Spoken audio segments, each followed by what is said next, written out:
တော့မမေမုတ်ကျတဲ့စားချင်တယ်ဆိုလို့ညီမတို့မုတ်ကျတဲ့ကျူစားကြပါတယ်မုတ်ဝင်နေတာတော့ညီမတို့အိမ်သားကမမပါကျတော့မယ်ပါရတာ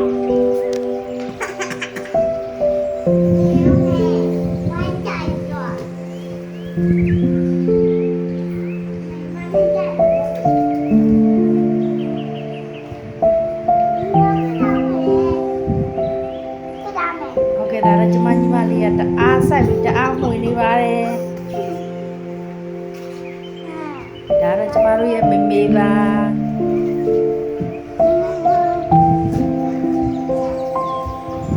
ဒါတော့ကျမတို့မမေနဲ့ပေါ့နော်ကဲမမေပြီးနောက်တစ်ယောက်လာပါမယ်ကျမတို့အိမ်သားကမမပါ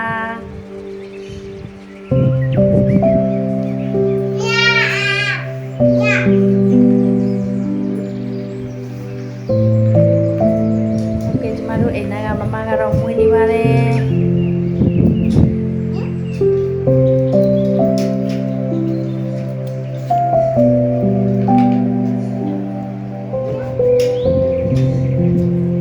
ကဲမမွေးလို့ပြီးပါပြီမိုးရဲထဲပါတော့မယ်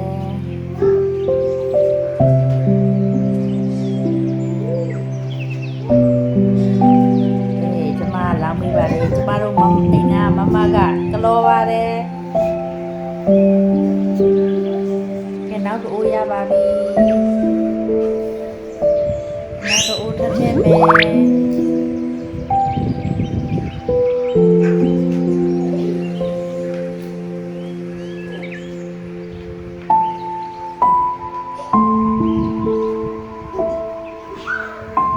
ကျန်တာလေးကတော့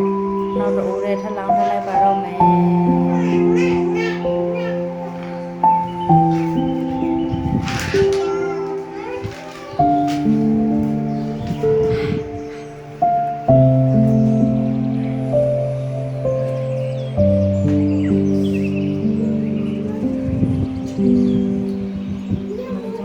မမကလောပါတယ်မွေးပါတယ်ဒီအိုးရပါတယ်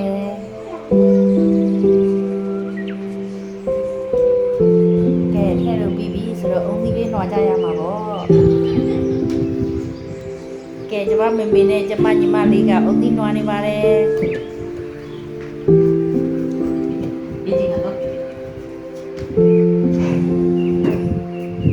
နှွာတယ်ဆွဲတယ်ဆွဲလို့မရပါဘူးခင်ဗျာ